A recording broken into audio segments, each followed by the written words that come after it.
Welcome back, fellow seekers of the dark and mysterious. I'm Taylor, your casual crypt keeper, and do I have something for you today? We're diving into the annals of history to unearth wicked tales of real witches. None of that Glenda the Good Witch business. No, we're talking formidable sorceresses, indelible marks on the fabric of time. Encountering them would send shivers down your spine. Brace yourselves, my friends, for these are the top 5 real witches throughout history you should pray you never meet, or pray that you do meet them. I don't know what sort of Wiccan beliefs you may or may not hold. Let me know down below in the comments which of these stories of witches interested you the most. And let's see how many times I can say witch in this video. Number 5, Julie Brown. Our first witch today on the list of which witch is Julie Brown, legendary voodoo priestess of the swamps. New Orleans is filled to bursting with 2 things: the most wondrous advancements in soul food and gumbo technology on the planet, and ghost stories. There's a whole lot of voodoo to go around in Louisiana, and in Manchac they say there's the ghost of an old voodoo priestess named Julie Brown. The story of Julie Brown is an unnerving one. I would certainly hope so, otherwise it wouldn't be on this list. She was said to be reclusive, would sit on the porch of her swamp shack and spend the day cackling, predicting the demise of nearby towns and its residents, singing twisted songs about her death and the apocalypse and the end of days. Despite the fact that she was a kooky old lady singing songs about the apocalypse on her front steps, locals actually feared her and treated her as an oracle and a prophet, and were very nervous of wronging her just in case she placed a hex on them, which, you know, is reasonable. You should always treat everyone you meet with kindness just in case they turn out to be a witch who can hex you. The prediction she's most known for, besides one bizarre correct prediction about the 1994 Super Bowl Cowboys at Bills game, was her threatening prediction in 1915, where Julie Brown would cackle over and over and over that she was going to die and take everyone with her. She chanted this again and again until her death. On her funeral, a hurricane hit the town, decimating 3 villages and taking countless lives. Julie is said to be buried in the swamp, and locals believe it was her spirit that caused the hurricane. And if you happen to be passing through Manchac, just pay your respects to Miss Julie Brown. Like I said, you never know what kind of secrets somebody has. And if you're looking for more stories about witches, or really any kind of urban legend, Top 5 Scary has all of that and then some. I'm not kidding. If you can think it up, there's pretty good odds we've done 2 to 3 videos on it. We got something scary for everything under the sun and above it. So hit subscribe. Please make sure you hit that little bell so you don't miss a single scream, but do that after this video because I got 4 more witch stories coming up for you right now. And wouldn't you know it, the next one's about a bell. Number 4, the Bell Witch. In the 1800s, a farmer going by the name of John Bell moved his family to picturesque Adams, Tennessee, onto a beautiful 300-acre farm, little slice of American pie. Bell quickly became a figurehead of the community, respected by many, and became a local leader at the town church. For the Bell family, things were the brightest they've ever been. They were living the dream and ringing in good fortune. I was trying to make a Bell pun work there. There's probably a better one. Things wouldn't be good for long, and they'd find themselves in a nightmare shortly. By 1817, strange, inexplicable things started to occur all around the farmstead. John Bell found a strange animal on the farmstead, a mutant hybrid that resembled a grotesque mix between a dog and a rabbit. I know that sounds like it would be cute,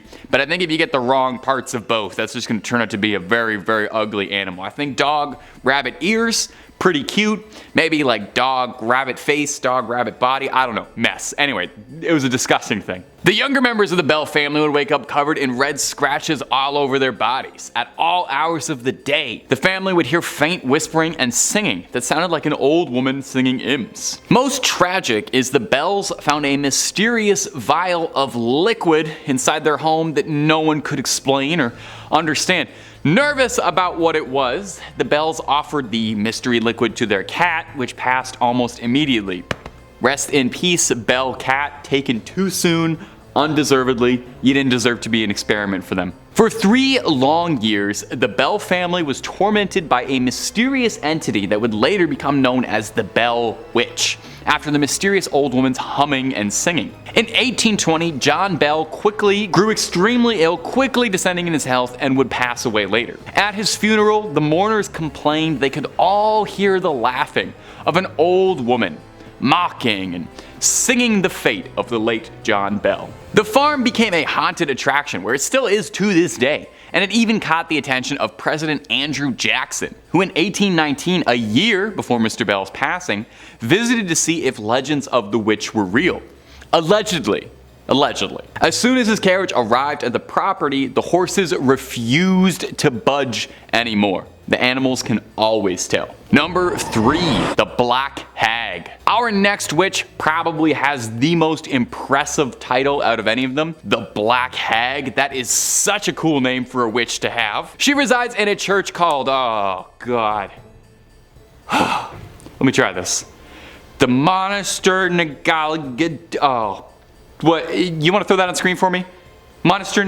How am I supposed to say that? This is the witch's curse. I don't even know about any witchy stuff she does. She tries to get you to say this evil word and then it curses your family. I'm getting a note over here. It says that it's also called the Abbey of the Black Hag. Well, that's what we're going with. We're not calling it that other thing. I'm not doing that. The Black Abbey of the Hag, which as far as I know is the only name this church has ever gone by, was built in 1298. Wow, it's an old church. And was one of the few well-known medieval convents in old Ireland. The remains of the abbey still stand today in a secluded valley, making an already mysterious and supernatural place just that much more atmospheric. The place is called the Abbey of the Black Hag, for God's sakes. You don't name a place that unless it's pretty haunted. Sounds like it's straight out of Dishonored. And while I've got you here, Dishonored 3, when? When's that happening? Now, it's believed that the last abbess, which is a horrible word, in charge of the abbey practiced witchcraft, and in the scary way. She brought death, misfortune to the surrounding areas. Pope Martin V condemned the abbey. He was not down for witches at all. Catholic Church don't play with witches. The accused witch left to live out in the damp, deserted abbey by herself, which she probably loved because that sounds scary. Over time, her skin blackened, her hair furrowed, and her soul twisted, leading to the place being named the Abbey of the Black Hag. And if you can believe this, there's actually more to this story. The Count and Countess of Desmond once called the abbey home when attempting to flee their attackers, where the Countess was fatally struck by an arrow and buried by her husband, but it would not be the end of the Countess. Sightings of a ghostly figure around the ruins of the abbey were common, eventually leading to someone digging up worn-out finger bones. And it's said now that a woman's panicked shrieking can be heard in the early hours around the abbey. Number 2, the Blair Witch. Perhaps one of the most pervasive witches in pop culture after the Wicked Witch of the West, the Scourge of Maryland, the Blair Witch. Perhaps you saw the very successful 1999 documentary regarding her legend, or maybe you saw one of the 2 middling sequels. According to legends, she haunts the Black Hills Forest near the town of Burkittsville, Maryland. The local folklore states that in the 18th century, a woman named Ellie Kedward was accused of practicing witchcraft. She was chased and exiled out of the township of Blair and condemned to live in the woods, hence the Blair Witch. It's believed that she died out in the surrounding forests in the harsh winter of 1785, but it's also said that she placed a curse on the town moments before her death, vowing to seek revenge on the townspeople and their descendants for generations. And not to split hairs here, but that does actually kind of sound like she was a witch. I'm not saying it was justified in exiling a woman out of her town, just that placing a hex on a town definitely sounds like witchcraft, and I can understand where they were coming from. I'm just trying to understand the scenario, okay? I'm divorced from it. I'm not part of it. I'm just trying to understand it. From here, the legends of Kedward grew into the larger-than-life figure, the Blair Witch. Various disturbing events were attributed to the Blair Witch. Mysterious disappearances, people being lured away into the woods, supernatural phenomena, camera crews disappearing in forests, reports of finding strange hex bags in the surrounding woods filled with strange runes and symbols and remnants of people, hair, teeth, for her to perform wicked rituals. Now, it goes without saying, unless you firmly believed the marketing campaign of the 1999 film, the Blair Witch Project is obviously a movie. While they say it's based on the real story of Ellie Kenward, there is no record of a Blair Township ever having existed. Almost certainly, the Blair Witch's story is inspired in large swaths by the Bell Witch, who we talked about earlier. Although in a kind of unique case, back in the day when the Blair Witch did come out, its marketing was so effective, and in this sort of like pre-early internet area, there were several people who did think it was real. It was a cast of completely unknown actors by a team no one had ever heard of. And on some level, I don't know, maybe to get esoteric with it, what makes an urban legend real? Just us believing in it, right? Do you believe the other 4 stories I've told you more?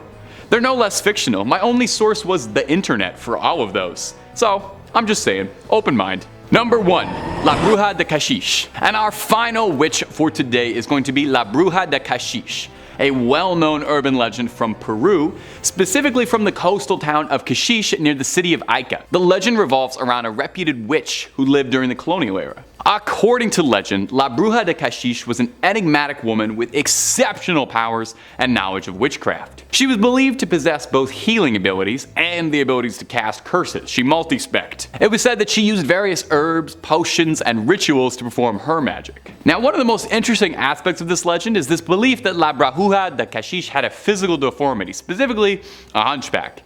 And if there's one thing we love in an urban legend, it's a bit of a physical deformity. It makes it that much more believable and scary. Because someone conventionally unattractive is way scarier than not. Don't blame me, blame our Western views on beauty. I didn't write them, I just perpetuate them. Over time, the legend of La Bruja de Cachiche became intertwined with the history and culture of the town of Cachiche. Local residents and visitors began associating certain landmarks and natural phenomena with their presence. For example, there's a famous gnarled and twisted tree called the Witch's Tree that is said to have been her gathering place. Today, Cachiche has embraced the legend of La Bruja de Cachiche as part of its heritage. The town has a statue of the witch, and there are various festivals and events dedicated to her, and I guarantee you no party goes even half as hard as a party celebrating a local witch. Oh my god, imagine the cauldrons do. The legend has also become a popular tourist attraction, drawing visitors who are interested in the occult, folklore, and statues. That's all she wrote for this one, my ghouls and goblins. Thanks so much for watching. You creep on creeping on, and I'll see you in the next one, provided no witches of the woods have taken me away.